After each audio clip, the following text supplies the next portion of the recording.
समस्त को नमस्कार।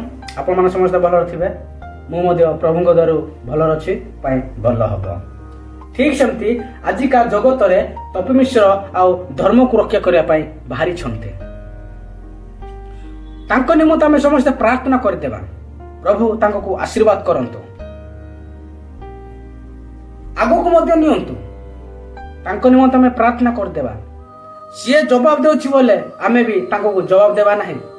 परमेश्वर वाक्य केमे मते कहि नाही जवाब देवा निमंते से माने हमको घृणा करूछंती।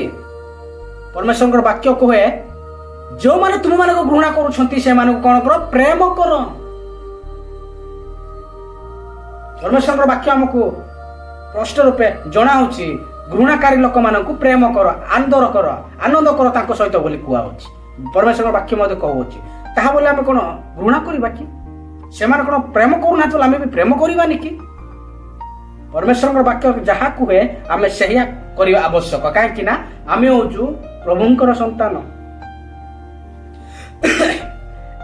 आउ परमेश्वरंकर वाक्य मते हमकु ठीक बुझा होछि किंतु आमे पालन करिबा आवश्यक रहिछि। आमे जदि पालन करिबानी आमे मध्य परमेश्वरंकर संतान नुह काहे कि अरे विद्यार्थी लोक माने परमेश्वर को जानि नाहति बोले से माने तुच्छ करूछंती अपमान करूछंती। ख्रीष्टान धर्म को अनेक से माने घृणा करूछंती। से माने जहा भी करंतु जेतेबेले परमेश्वर थिले परमेश्वर को लोक माने चिनी पारिले नहीं जानी पारिले नहीं। लाल तुपिले चेप मारिले लाट मारले गौटा मारले किंतु परमेश्वर केबे मध्य सीए जवाब दे नाहांती काहे कि से महान परमेश्वर जगत सृष्टिकर्ता। आमे मध्य परमेश्वर संतान आमे मध्य परमेश्वर को जानिचु परमेश्वर वाक्य मध्य पढ़ुचु प्रार्थना करूचु।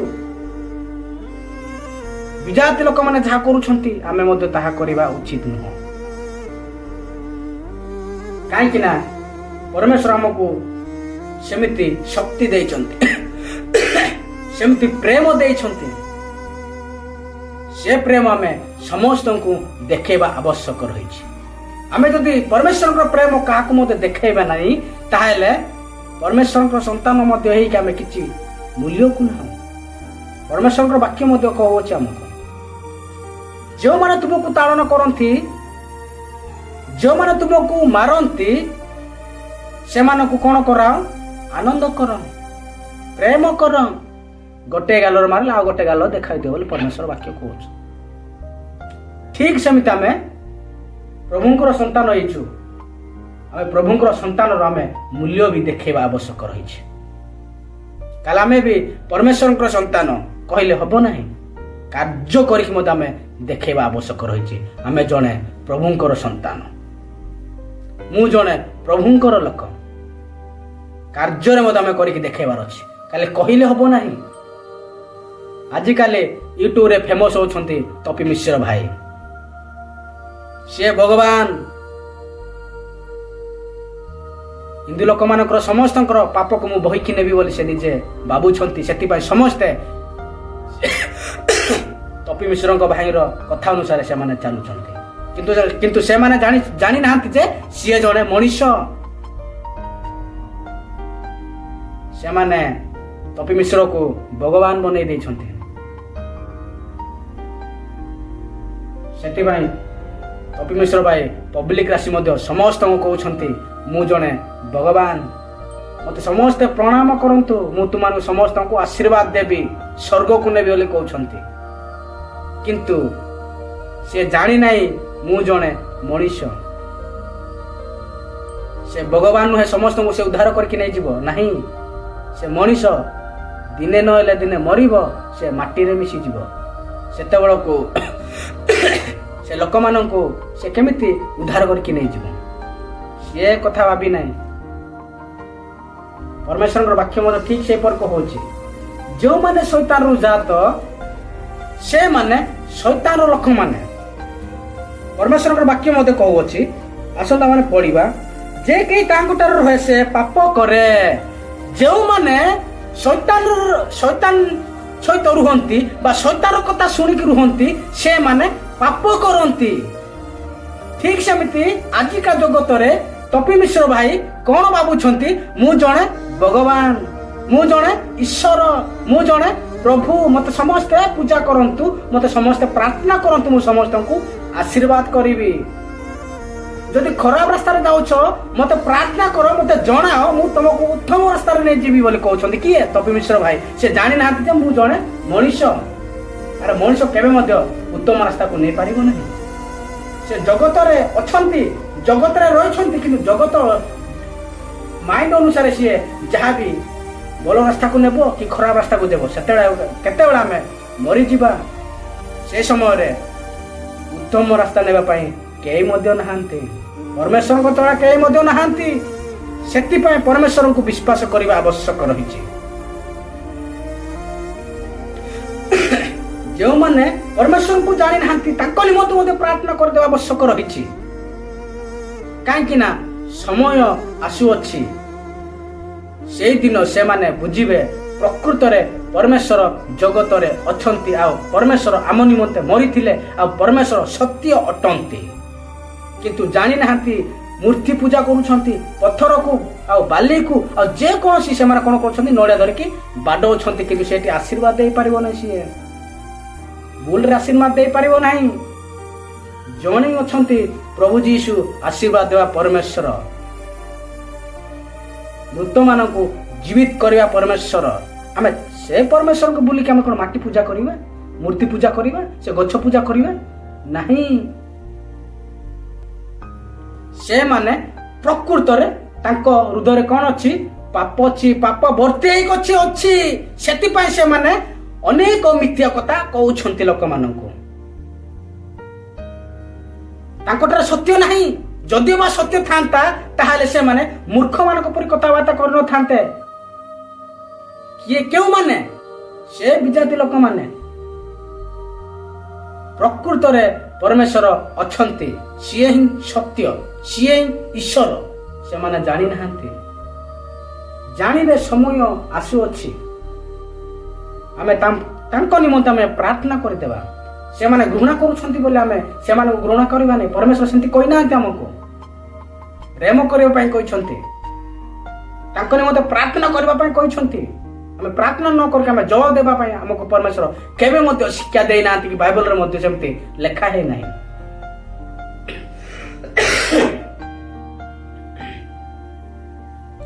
ଯେ କେହି ତାଙ୍କଠାରୁ ରହେ ସେ ପାପ କରେ ନାହିଁ।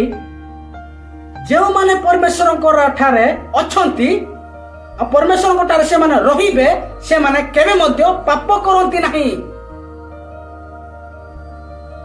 କାହିଁକି? ପରମେଶ୍ୱର ତାଙ୍କର ପାପ ସବୁ ବହନ କରିବା ପରମେଶ୍ୱର। ଆମର ପାପ, ମୋର ପାପ, ସମସ୍ତଙ୍କର ପାପ ପରମେଶ୍ୱର ବହନ କରିବା ପରମେଶ୍ୱର ଅଟନ୍ତି। ଯେତେ ବାରି ହେଲେ ମଧ୍ୟ ପରମେଶ୍ୱର ସମସ୍ତଙ୍କ ପାପକୁ ବହନ କରିବା ପାଇଁ ଅଛନ୍ତି। ସେ ମହାନ ପରମେଶ୍ୱର ଅଟନ୍ତି।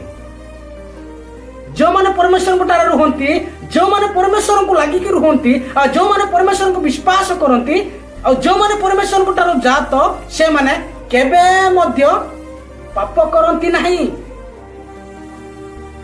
ଯଦି ବା ପାପ କରନ୍ତି, ସେମାନେ କେଉଁମାନେ ପାପ କରନ୍ତି? ସେ ଶୈତାନ ଲୋକମାନେ ପାପ କରନ୍ତି। ଶୈତାନ କେବେ ମଧ୍ୟ ଭଲ ରାସ୍ତାକୁ ଯିବା ପାଇଁ କେବେ ମଧ୍ୟ ଦିଏ ନାହିଁ। କିନ୍ତୁ ପ୍ରତ୍ୟେକ ଲୋକମାନେ ଅଛନ୍ତି, କଣ ଭାବୁଛନ୍ତି? ଜଣେ ଜଣେ ସମସ୍ତେ ଭାବୁଛନ୍ତି ମୁଁ ଜଣେ ଈଶ୍ୱର, ମୁଁ ଜଣେ ଭଗବାନ। ଛାତି ବୁଲେଇକି ଭଗବାନ କହିଲେ ହବ ନାହିଁ, କି ବଡି ରଖିଛୁ କହିକି ଆମେ ଭଗବାନ ବନେଇଲେ ହବ ନାହିଁ। ସେ ବଡି, ସେ ଶରୀର ଏବେ ଅଛି, ଏବେ ନଥିବ। ସେ ଶରୀରକୁ ଆମେ ଭଗବାନ କହିବା, ସେ ଶରୀରକୁ ପ୍ରଶଂସା ନେଇକି ଆମେ ବଡି ଅଛି କହିକି ଆମେ ଶକ୍ତି କାହିଁକି ଆମେ ସମସ୍ତଙ୍କୁ କହିବା, କିଛି ଲାଭ ହବ ନାହିଁ। ସେଥିପାଇଁ କଥାରେ ମଧ୍ୟ ଅଛି, କି ଗୀତରେ ମଧ୍ୟ ଅଛି, ମାଟିର ମଣିଷ ମାଟିରେ ମିଶିବ, ଚିରଦିନ କେବେ ମଧ୍ୟ ଆମ ସହିତ ରହିବ ନାହିଁ। ପରମେଶ୍ୱରଙ୍କର ବାକ୍ୟ ମଧ୍ୟ କୁହେ, ମଣିଷ କେବେ ମଧ୍ୟ ସବୁଦିନ ପାଇଁ ରହିପାରିବ ନାହିଁ।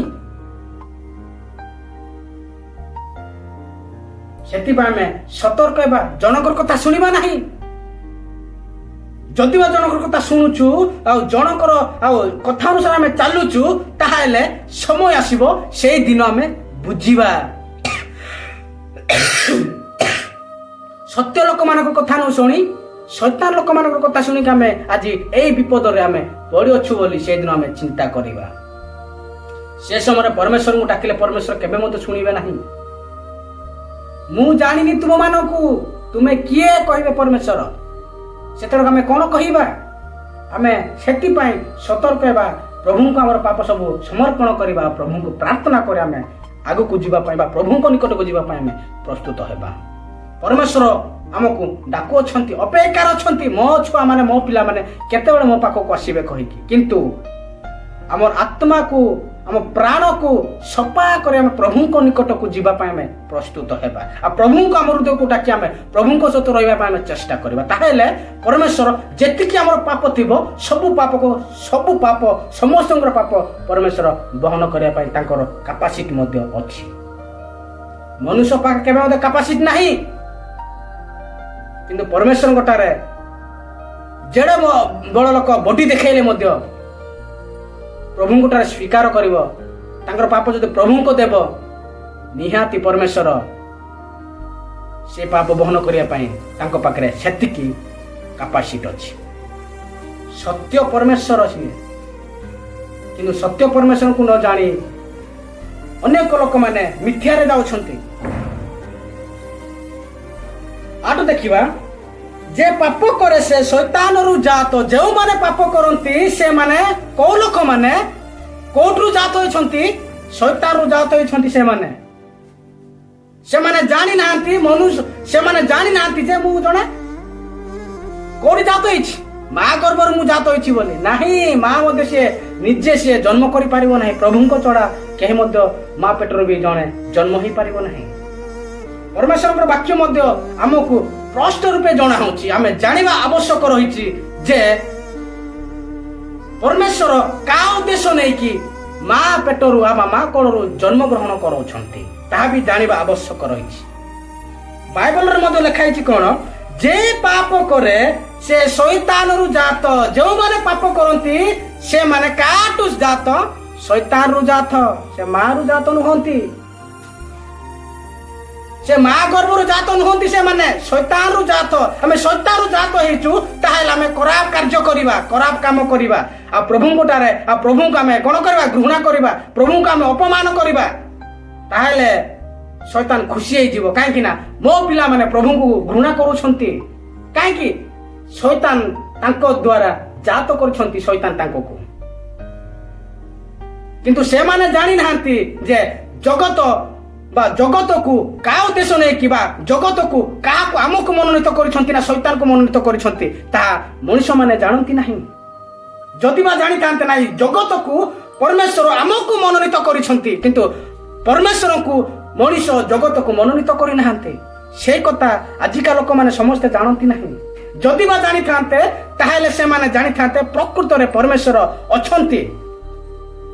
ଆମ ପାଇଁ ମଧ୍ୟ ସେ ମରିଥିଲେ, ଆମ ପାପକୁ ମଧ୍ୟ ସିଏ ବହନ ମଧ୍ୟ କରିବାର ତାଙ୍କଠାରେ କାପାସିଟି ଅଛି ବୋଲି ପରମେଶ୍ୱରଙ୍କ ଲୋକମାନେ କୁହନ୍ତି। କିନ୍ତୁ ଯେଉଁମାନେ ପରମେଶ୍ୱରଙ୍କୁ ଜାଣନ୍ତି ନାହିଁ ଆଉ ଯେଉଁମାନେ ଶୈତାନରୁ ଜାତ, ସେମାନେ ହିଁ ଶୈତାନ ଆଉ ପରମେଶ୍ୱରଙ୍କୁ ସେମାନେ ଘୃଣା କରନ୍ତି, ଅପମାନ ମଧ୍ୟ କରନ୍ତି। ବାଇବଲରେ ମଧ୍ୟ ଆମେ ଦେଖିବା ପାଇଁ ପାଉଛୁ। କାରଣ ଶୈତାନ ମାନଙ୍କୁ ପାପ କରି ଆସୁଅଛି। ଶୈତାନ କିନ୍ତୁ ଆଗରୁ ଜନ୍ମରୁ ସେ କ'ଣ କରିବ? କ'ଣ ଦେଖେଇବ? ପାପ ହିଁ କାମ କରିବା ପାଇଁ ଦେଖେଇବ, ପାପ କାର୍ଯ୍ୟ କରିବା ପାଇଁ ଦେଖେଇବ। କିନ୍ତୁ ସେ ଉତ୍ତମ କାର୍ଯ୍ୟ କରିବା କେବେ ମଧ୍ୟ ଦେଖେଇବ ନାହିଁ। ଆମେ ଉତ୍ତମ କାର୍ଯ୍ୟ ଦେଖିବା ପାଇଲେ କି ଉତ୍ତମ କାମ କରିବା ପାଇଲେ ପରମେଶ୍ୱରଙ୍କ ନିକଟକୁ ଯିବାକୁ ପଡ଼ିବ। ଆମେ ଶୈତାନରୁ ଜାତ ନୁହଁ, ଆମେ ଈଶ୍ୱରଙ୍କ ଠାରୁ ଜାତ। ଈଶ୍ୱର ଆମକୁ ଜଗତକୁ ମନୋନୀତ କରିଛନ୍ତି, ଶୈତାନ ଆମକୁ ଜଗତକୁ ମନୋନୀତ କରିନାହାନ୍ତି। କି ଲୋକମାନେ କି ମଣିଷ ପ୍ରଭୁ ଯୀଶୁଙ୍କୁ ବା ଭଗବାନଙ୍କୁ ଆଉ ଜଗତକୁ ମନୋନୀତ କରିନାହାନ୍ତି। କିନ୍ତୁ ଆଜିକା ଲୋକମାନେ ସମସ୍ତେ କ'ଣ କହୁଛନ୍ତି? ପରମେଶ୍ୱରଙ୍କୁ ବା ଭଗବାନଙ୍କୁ ମଣିଷ ଜାତ କରିଛନ୍ତି, ସେଥିପାଇଁ ମଣିଷ ଅନୁସାରେ ସେମାନେ ଚାଲୁଛନ୍ତି। ସମୟ ଆସିବ ସେ ଦିନ ସେମାନେ ଯୋଉଟା ବଡି ଫଡି ଦେଖୁନାହାନ୍ତି ସେ ବଡି ଫଡି କାମ ଦେବ ନାହିଁ, ମାଟିରେ ମିଶିଯିବ, ନିହାତି ମିଶିଯିବ। ସମୟ ଅଛି, ସୁଧୁରି ଯାଅ, ସମୟ ଅଛି, ପରିବର୍ତ୍ତନ ହେ ପ୍ରଭୁଙ୍କ ନିକଟକୁ ଯିବା ପାଇଁ ପ୍ରସ୍ତୁତ ହୁଅ। ଆଉ ସମୟ ନାହିଁ, ପ୍ରଭୁଙ୍କର ସମୟ ସନ୍ନିକଟ ହେବାକୁ ଯାଉଅଛି। ମାଟିର ମଣିଷ ମାଟିରେ ମିଶିବ, ସ୍ଥିର ଦିନ କେବେ ମଧ୍ୟ ଆମ ସହିତ ସଙ୍ଗରେ ରହିବ ନାହିଁ, ତାହା ମଧ୍ୟ ଆମେ ଜାଣିଛୁ। କିନ୍ତୁ ଜାଣିଶୁଣି ଆମେ କଣ କରୁଛୁ? ସେ ଶୈତାନ ରାସ୍ତାକୁ ଯାଉଛୁ। ସେ ଶୈତାନ ଆମକୁ ବାନ୍ଧିକି ଧରିଛି, ଆମେ ସେ ଶୈତାନକୁ ଆମେ ପିଟେଇ ପାରୁନୁ। ଯଦି ପିଟେଇ ପାରିଥାନ୍ତୁ ତାହେଲେ ପରମେଶ୍ୱରଙ୍କ ନିକଟକୁ ଆମେ ଯାଇପାରିଥାନ୍ତୁ। ଆମ ହୃଦୟରେ କଣ ଅଛି? ଶୈତାନ ହିଁ ଶୈତାନ କାର୍ଯ୍ୟ ଅଛି। ସେ ଶୈତାନ କାର୍ଯ୍ୟକୁ ଆମେ କେମିତି କଲେ ପିଙ୍ଗି ପାଇବା, କେମିତି କଲେ ସେ ଶୈତାନ କାର୍ଯ୍ୟକୁ ଆମେ ଦୂରେଇ କରିବା, ତାହା ମଧ୍ୟ ଆମେ ଜାଣିବା। ଯଦି ବା ଜାଣିବା ନାହିଁ ତାହେଲେ ଆମେ ପରମେଶ୍ୱରଙ୍କୁ ଡାକିବା। ନିହାତି ପରମେଶ୍ୱର ଆଉ ଆମର ପାପକୁ ଆମର ଯେ ଶୈତାନ ଅଛି ସେ ଶୈତାନକୁ ମଧ୍ୟ ନିହାତି ପରମେଶ୍ୱର ଆଉ ଦୂରେଇ କରିଦେବା, ଫିଙ୍ଗି ଦେବେ। ତାପରେ ଆମେ ପ୍ରଭୁଙ୍କ ରାସ୍ତାରେ ଯିବା ପାଇଁ ଆମେ ପ୍ରସ୍ତୁତ। ଆମେ ଯଦି ପ୍ରଭୁଙ୍କୁ ଡାକିବାନି, ପ୍ରଭୁଙ୍କୁ ନ ଡାକିକି ଆମେ ଖରାପ କାର୍ଯ୍ୟରେ ଚାଲିବା, ମନ୍ଦ କାର୍ଯ୍ୟ କରିବା, ଆଉ ମନ୍ଦ କାମ କରିବା, ଆଉ ଅନେକ ଆଉ ଲୋକମାନଙ୍କ ବିରୁଦ୍ଧରେ ଅନେକ କଥା କହିବା, ଆମେ ମୁଁ ଜଣେ ପ୍ରଭୁଙ୍କର ଲୋକ କହିଲେ ହବ କି? ନାଇଁ, ପରମେଶ୍ୱରଙ୍କ ବାକ୍ୟ ସେମିତି କହୁନାହିଁ। ସମସ୍ତଙ୍କୁ ଘୃଣା କର, ତାର ମତେ ଡାକ, ମୁଁ ତମର ପାପ ସବୁ କ୍ଷମା କରିବି, ତମେ ମୋର ସନ୍ତାନ। ପରମେଶ୍ୱର କହିଛନ୍ତି କି? କେବେ ମଧ୍ୟ କହିନାହାନ୍ତି। ସମସ୍ତଙ୍କୁ ପ୍ରେମ କର, ଯେଉଁମାନେ ଘୃଣା କରୁଛନ୍ତି ସେମାନଙ୍କୁ ନିମନ୍ତେ ସମସ୍ତେ କଣ କର? ପ୍ରାର୍ଥନା କର। ପରମେଶ୍ୱରଙ୍କର ବାକ୍ୟ କହୁଛି ଆମକୁ, ପରମେଶ୍ୱରଙ୍କର ଆଉ ବାକ୍ୟରେ ମଧ୍ୟ ସେହିପରି ଲେଖା ହେଇଛି, କିନ୍ତୁ ଘୃଣା କରିବା ବିଷୟ ଲେଖା ହେଇନାହିଁ। କିନ୍ତୁ ଆଜିକା ଲୋକମାନେ ପରମେଶ୍ୱରଙ୍କୁ ଜାଣିନାହାନ୍ତି ବୋଲି ଅନେକ ଲୋକମାନେ କଣ କରୁଛନ୍ତି? ପ୍ରଭୁଙ୍କୁ ବିରୋଧ କରୁଛନ୍ତି, ପ୍ରଭୁଙ୍କୁ ଘୃଣା କରୁଛନ୍ତି, ପ୍ରଭୁଙ୍କ ବିଷୟ ନେଇ ଅନେକ କଥା କହୁଛନ୍ତି। କିନ୍ତୁ ଯେତେବେଳେ ପରମେଶ୍ୱରଙ୍କୁ ମାରିଲେ, ଯେତେବେଳେ ପରମେଶ୍ୱରଙ୍କୁ ଆଉ 3ଟି କଣ୍ଟାରେ ମାରିକି କ୍ରୁଶରେ ଟଙ୍ଗା ହେଲେ, ସେ ସମୟରେ ପରମେଶ୍ୱର କଣ କହିଥିଲେ? ସେମାନଙ୍କୁ ଅଭିଶାପ ଦେଇଥିଲେ କି? ନାଇଁ, କେବେ ମଧ୍ୟ ଅଭିଶାପ ଦେଇନାହାନ୍ତି। ପରମେଶ୍ୱର କହିଲେ ସେମାନେ କଣ କରୁଛନ୍ତି, ଯାହା କରୁଛନ୍ତି ସେମାନେ ଜାଣିନାହାନ୍ତି। ପରମେଶ୍ୱର ସେମାନଙ୍କୁ ଗାଳି କଲେ କି? ସେମାନଙ୍କୁ ଅଭିଶାପ ଦେଲେ କି? ନାଇଁ, ସେମାନେ ଜାଣିନାହାନ୍ତି। ପ୍ରଭୁ ସେମାନଙ୍କୁ କଣ କର? କ୍ଷମା କରିଦିଅ। ପରମେଶ୍ୱର କ୍ଷମା ଦେବାକୁ ଜାଣିଛନ୍ତି, ଘୃଣା କରିବାକୁ ଜାଣିନାହାନ୍ତି। ପରମେଶ୍ୱର ପ୍ରେମ କରିବାକୁ ଜାଣିଛନ୍ତି। ପରମେଶ୍ୱର କେବେ ମଧ୍ୟ ଆଉ ଅପମାନ କରିବାକୁ ଜାଣିନାହାନ୍ତି, କି ଅପମାନ କରିବା ପାଇଁ କହିନାହାନ୍ତି। ପ୍ରେମ କରିବା ପାଇଁ କହିଛନ୍ତି, ଘୃଣା କରିବା ପାଇଁ କହିନାହାନ୍ତି, ଆଉ ତାଙ୍କୁ ପ୍ରାର୍ଥନା କରିଦେବା ନିମନ୍ତେ କହିଛନ୍ତି। କିନ୍ତୁ ପ୍ରତ୍ୟେକ ଲୋକମାନେ ବୁଝନ୍ତି ନାହିଁ, ଜାଣନ୍ତି ନାହିଁ। ସେମାନେ କଣ କୁହନ୍ତି? ପରମେଶ୍ୱର ହଉଛନ୍ତି ଜଣ, ସେ ତ ମଣିଷ, 3ଟି କଣ୍ଟାରେ ମରିଗଲେ, କେମିତି ସେ ଭଗବାନ ହେଇଗଲା? ଲୋକମାନେ ଭାବନ୍ତି ସେଇଆ। କିନ୍ତୁ 3ଟି କଣ୍ଟା ମାରିବା ପୂର୍ବରୁ ପରମେଶ୍ୱର କେବେ ମଧ୍ୟ ମରି ନାହାନ୍ତି, ପୁଣି ନୂଆ ଜୀବନ ପାଇଲେ। ଲୋକମାନେ ଭାବନ୍ତି 3ଟି କଣ୍ଟା ମରିବାରୁ ପରମେଶ୍ୱର ମରିଗଲେ, ସେ କେମିତି ଦେଶକୁ ରକ୍ଷା କରିବ, କେମିତି ଜଗତରେ ସିଏ ପରମେଶ୍ୱର କି ରହିବ? ସେମାନେ କେଉଁମାନେ ଜାଣନ୍ତି ନାହିଁ? ଯେଉଁମାନେ ପରମେଶ୍ୱରଙ୍କୁ ଜାଣନ୍ତି ନାହିଁ, ଆଉ ଯେଉଁମାନେ ଶୈତାନରୁ ଜାତ ସେମାନେ, ଆଉ ଯେଉଁମାନେ ଶୈତାନ କାର୍ଯ୍ୟ କରୁଛନ୍ତି ଆଉ ଶୈତାନ ରାସ୍ତାକୁ ଯାଉଛନ୍ତି, ସେମାନେ ହିଁ ଜାଣନ୍ତି ନାହିଁ ଯେ ପରମେଶ୍ୱର 3ଟି କଣ୍ଟା ମାରିକି ସେ କେମିତି ଜୀବନ ପାଇଲେ, ଆଉ କେମିତି ସିଏ ଭଗବାନ ହେଇଗଲେ ବୋଲି ଲୋକମାନେ କୁହନ୍ତି। କିନ୍ତୁ 3ଟି କଣ୍ଟା ମାରିଲା ପରେ ବି ପରମେଶ୍ୱର କେବେ ମଧ୍ୟ ମରି ନାହାନ୍ତି। ସେ ଜୀବନ ଦେଇଛନ୍ତି, ବା ଜୀବନରେ ସେ ଉଠିଛନ୍ତି, ପୁନର୍ବାର ସେ ଉଠିଲେ, ସବୁଦିନ ପାଇଁ କେବେ ମଧ୍ୟ ମରି ନାହାନ୍ତି। କିନ୍ତୁ ମଣିଷ ଥରେ ମରିଯିବ, ମାଟିରେ ମିଶିଯିବ ଡାଇରେକ୍ଟ। ସେ ବଟି ଫଟି ଦେଖା ହଉଛୁ, ଆଉ ଯୋଉଟା ସେ କଣ ସେଟା ମାନେ ବ୍ରାଣ୍ଡ ଡ୍ରେସ୍ ପିନ୍ଧିକି ବ୍ରାଣ୍ଡ ଗାଡିରେ ବୁଲିକି ମୁଁ ଜଣେ ଭଗବାନ ମତେ ସମସ୍ତେ ପୂଜା କର କହିଲେ ହବ ନାହିଁ। ସମୟ ଆସିବ, ସେ ଗାଡି ନଥିବ ଟମଟି, ସେ ଦେହ ମଧ୍ୟ ନଥିବ ଟମଟି, ସେ ତମର ଯୋଉଟା ଦାମିକା 30-40 ଦେଇକି ଡ୍ରେସ୍ ପିନ୍ଧୁଛ ସେ ଜିନିଷ ବି ରହିବ ନାହିଁ, ସେ ଜିନିଷ ବି ସେ ମାଟିରେ ମିଶିଯିବ। ଆମେ ସତର୍କ ହେବା ସମୟ ନାହିଁ, ସତର୍କ ହେବା ସମୟ ନାହିଁ। ସମୟ ସନ୍ନିକଟ ହେବାକୁ ଯାଉଅଛି, ସନ୍ନିକଟ ହେବାକୁ ଯାଉଅଛି। ସେଥିପାଇଁ ଅନେକ ଜଗତରେ ଆଉ ଦେଖିବାକୁ ମିଳୁଛି। ପ୍ରଭୁଙ୍କର ସମୟ ଆଉ ନାହିଁ। ମନକୁ ପରିବର୍ତ୍ତନ କରିବା, ଧର୍ମକୁ ନୁହଁ ମନକୁ ପରିବର୍ତ୍ତନ କରି ଆମେ ପ୍ରଭୁଙ୍କ ନିକଟକୁ ଯିବା ପାଇଁ ଆମେ ପ୍ରସ୍ତୁତ ହେବା। ପରମେଶ୍ୱରଙ୍କର ବାକ୍ୟ ମଧ୍ୟ ଆମକୁ ଠିକ ସେହିପରି ଆମକୁ ବୁଝା ହଉଛି, କିନ୍ତୁ ଆମେ ମାନେ କ'ଣ କରୁଛୁ? ଲୋକମାନଙ୍କ ପଛରେ ଯାଉଛୁ। ଯେଉଁମାନେ ଭଲ କଥା କୁହନ୍ତି ସେମାନଙ୍କୁ ଖରାପ ଭାବୁଛୁ। ଯେଉଁମାନେ ଉତ୍ତମ କାର୍ଯ୍ୟ କରିବା ପାଇଁ କୁହନ୍ତି ସେମାନଙ୍କୁ ଆମେ କ'ଣ କରୁଛୁ? ମୂର୍ଖ, କିଛି ଜାଣିନି, ଏ ଜଣେ ପଣ୍ଡିତ। ହିନ୍ଦୁ ଲୋକମାନଙ୍କ ଖ୍ରୀଷ୍ଟିଆନ ଲୋକମାନଙ୍କର ବହୁତ ଚାଲିଛି ଏ ଜଗତରେ ଆଜିକା ସମୟରେ। କିନ୍ତୁ ତପି ମିଶ୍ର ବି ଯୋଉଟା ୟୁଟ୍ୟୁବରେ ଆସିକି କହୁଛନ୍ତି, କିନ୍ତୁ ୟୁଟ୍ୟୁବ ଫ୍ୟାମିଲି ମାନେ ଆଉ ୟୁଟ୍ୟୁବର ମାନେ ସେମାନେ କ'ଣ ଭାବୁଛନ୍ତି? ତପି ମିଶ୍ର ଆସିକି ଯଦି ବକ ବକ ବକ ହେଇଯିବ ଆମେ ବି ତାଙ୍କୁ ରିପ୍ଲାଏ ଦେବା କହିଲେ ହବ ନାହିଁ। ଆମେ ରିପ୍ଲାଏ ଦେବା ଉଚିତ ନୁହଁ।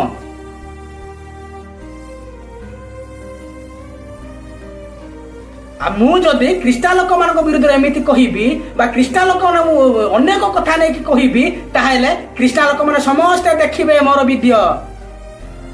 ସେଇ ଆଶା ନେଇକି ସେ ପବ୍ଲିକ ଆସିକି ସେ ସମସ୍ତଙ୍କୁ ବକ ବକ କରୁଛି। ମୁଁ ପ୍ରଭୁଙ୍କୁ ସ୍ୱପ୍ନରେ ଆସିଲେ ଆଉ ପ୍ରଭୁ ମତେ ସ୍ୱପ୍ନରେ ଏମିତି କହିଲେ, ଅନେକ କଥା କହୁଛନ୍ତି।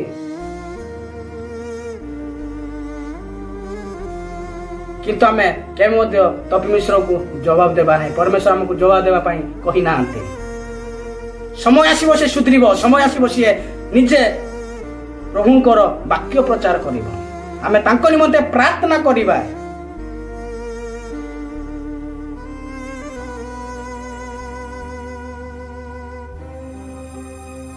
ଆମେ ଜାଣିବା, ଆମେ ଜଣଙ୍କର କଥା ଶୁଣୁଛୁ, ଖରାପ କଥା କହିଲେ ମଧ୍ୟ ଆମେ ଶୁଣୁଛୁ, କିନ୍ତୁ ଭଲ କଥା କହିଲେ ଗଇଟା ମାରୁଛୁ।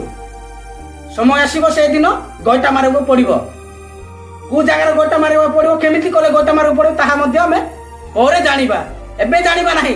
ଏବେ ତ ପୁରା ଜୀବନ ଅଛି, ପୁରା ହିରୋ ହେଇକି ବୁଲୁଛି, ହିରୋ ହେଇକି ପୁରା ଏନ୍ଜୟ କରୁଛି ଜଗତରେ। ଏବେ କାହାର କଥା ଶୁଣିବାର ନାହିଁ। ସମୟ ଆସିବ ସେଇଦିନ ସମସ୍ତଙ୍କୁ ଗଇଟା ମାରିବାକୁ ପଡିବ। ସେଇଦିନ ବୁଝି ହବ ଯେ ନାଇଁ ବଡି ଥିଲା ତ ସମସ୍ତଙ୍କୁ ପୁରା ଧମକେଇକି ରଖୁଥିଲେ, ଆଉ ସମସ୍ତଙ୍କୁ ପୁରା ବଡି ଦେଖେଇ ପୁରା ମତେ ଡରି ଯାଉଥିଲେ, ଆଉ ସେ ଭଗବାନ ହେଇଯାଇଥିଲି ମୁଁ ସେ ସମୟରେ। ଏବେ ତ ଭଗବାନ ନାହିଁ, ମାଟିରେ ମିଶିଗଲି, କ'ଣ ହବ? କିଛି ହବ ନାହିଁ। ସେଥିପାଇଁ ପ୍ରସ୍ତୁତ ହୁଅ, ସମୟ ଅଛି ଆଉ ସମୟ ନାହିଁ, ସୈନିକ ହେବାକୁ ଯାଉଛି। ପ୍ରଭୁଙ୍କର ସମୟ ଆଉ ନାହିଁ ନାହିଁ ନାହିଁ ନାହିଁ। ଆମେ ପ୍ରସ୍ତୁତ ହେଇ ପ୍ରଭୁଙ୍କ ନିକଟକୁ ଆମେ ଯିବା ପାଇଁ ଆମେ ପରମେଶ୍ୱରଙ୍କୁ ଆମେ ସଦାବେଳେ ଡାକିବା ଆବଶ୍ୟକ ରହିଛି। ଆଉ ସେ ତପି ମିଶ୍ର ଭାଇ ଯେମିତି ଆସିକି ଅନେକ କଥା କହୁଛନ୍ତି, ତାଙ୍କୁ ଆମେ କେବେ ମଧ୍ୟ ଜବାବ ଦେବା ନାହିଁ। ଯଦି ବା ଜବାବ ଦେବା ତାହେଲେ ଆମେ ଶୈତାନର ଲୋକମାନେ, ଶୈତାନରୁ ଯାଉ ଆମେ ବି ଶୈତାନ। ମୁଁ ଖାଲି କହିବି ଖ୍ରୀଷ୍ଟିଆନ ଲୋକ ବୋଲି, ମୁଁ କହିବି ମୁଁ ପରମେଶ୍ୱରଙ୍କ ଲୋକ ବୋଲି, କିନ୍ତୁ ପରମେଶ୍ୱର କହିଛନ୍ତି ଆଉ ପରମେଶ୍ୱର ଆମକୁ ପାଳନ କରିବା ପାଇଁ ଶିକ୍ଷା ଦେଇଛନ୍ତି, ଆଉ ପରମେଶ୍ୱର ଆମକୁ ଆଉ ସମସ୍ତଙ୍କୁ ସ୍ନେହ ପ୍ରେମ କରିବା ପାଇଁ ଆମକୁ ଦେଇଛନ୍ତି, ତାହା ଆମେ ସମସ୍ତଙ୍କୁ ଦେଖେଇବା ନାହିଁ, ତାହେଲେ ଆମେ ପରମେଶ୍ୱରଙ୍କ ସନ୍ତାନ କଟୁ କି ନାହିଁ? କେବେ ମଧ୍ୟ ପରମେଶ୍ୱର ସନ୍ତାନ ହେଇନାହୁଁ, ଆମେ ଶୈତାନର ସନ୍ତାନ ହେଇଛୁ। ସେଥିପାଇଁ ଆମେ ପ୍ରତ୍ୟେକ ଲୋକମାନଙ୍କୁ ସେମାନେ ଯାହା କହିଲେ ମଧ୍ୟ ଆମେ କ'ଣ କରୁଛୁ? ଓଲଟା ଜବାବ ଦେଉଛୁ। ପରମେଶ୍ୱର ଜବାବ ଦେବା ପାଇଁ କହିନାହାନ୍ତି କି ପରମେଶ୍ୱର ମଧ୍ୟ ନିଜେ ଜବାବ ଦେଇନାହାନ୍ତି। ସେମାନେ ଜାଣିନାହାନ୍ତି, ସେମାନଙ୍କୁ କ୍ଷମା କର ପ୍ରଭୁ। ପୁଣି ମରିଲେ ପୁଣି ଉଠିଲେ, ସିଏ ହିଁ ଈଶ୍ୱର। କିନ୍ତୁ ଜାଣିନାହାନ୍ତି ବୋଲି ପରମେଶ୍ୱରଙ୍କୁ ଗୋଇଠା ମାରୁଛନ୍ତି। ମାରନ୍ତୁ, କେତେ ଦିନ ମାରିବେ? ମାରନ୍ତୁ, ଜୀବନ ଥିବା ପର୍ଯ୍ୟନ୍ତ ମାରିବେ। ସମୟ ଆସିବ ସେଇଦିନ ପରମେଶ୍ୱରଙ୍କୁ ଗୋଇଠା ମାରିବେ। ସେଇଦିନ ବୁଝିବେ ଯେ ନା ମୁଁ ପରମେଶ୍ୱରଙ୍କୁ ଗୋଇଠା ମାରିଥିଲି, ଆଜି ମୁଁ ପରମେଶ୍ୱରଙ୍କ ନିକଟକୁ ଧାଉଁଛି। ସେ ସମୟରେ ପରମେଶ୍ୱର ନଥିବେ, ପରମେଶ୍ୱର କହିବେ। ସେ ସମୟରେ ପରମେଶ୍ୱର କହିବେ ସମୟ ଥିଲା ତୁମକୁ ବାରମ୍ବାର କୁହା ହେଇଯାଉଥିଲା, କିନ୍ତୁ ତମେ ମତେ ଗୋଇଠା ମାରିଛ, ଏବେ ମୋ ପାଖକୁ ଆସୁଛ। ମୁଁ ତମମାନଙ୍କୁ ଜାଣି ନାହିଁ, କଦାପି ମୁଁ ତୁମମାନଙ୍କୁ ଜାଣି ନାହିଁ। ତୁମେ ଯୁଆଡେ ଯାଉଛ ଯାଅ। ପରମେଶ୍ୱର କହିବେ ସେ ସମୟରେ କ'ଣ କରିବା? ଯଦି ପରମେଶ୍ୱରଙ୍କଠାରେ ଲାଗିକି ରହିଛୁ, ଆଉ ପରମେଶ୍ୱର ଯାହା ଆମକୁ ଶିଖେଇଛନ୍ତି, ଆଉ ଯାହା ଆମକୁ ଆଉ ଆଗକୁ ଯିବା ପାଇଁ, ଆଉ ଭଲ ରାସ୍ତାକୁ ଯିବା ପାଇଁ, ଖରାପ ରାସ୍ତାକୁ ଯିବା ପାଇଁ ଆମକୁ ଯାହା ପରମେଶ୍ୱର କହିଛନ୍ତି, ତାହା ଆମେ ଯଦି ପାଳନ କରିବା, ତାହେଲେ ଆମେ ପରମେଶ୍ୱର ଶେଷ ଦିନରେ ଆମକୁ ସମସ୍ତଙ୍କୁ ରୁଣ୍ଡେଇକି ଧରିକି ଆଉ ତାଙ୍କ ନିକଟକୁ ନେଇଯିବେ। ବିଶ୍ୱାସ ସହିତ ଆମେ ପ୍ରାର୍ଥନା କରିବା। परमेश्वर अछंती लोक माने जहाँ भी कहंतु आ लोक माने जहाँ भी करंतु आमे परमेश्वर को प्रार्थना करबा आ परमेश्वर को विश्वास करी आमे परमेश्वर को निकट को जीवा आमे प्रस्तुत हेबा। ए छोट आदेश यदि भूल थिले प्रभु समस्त को ब्लेस करंतु। नमस्कार।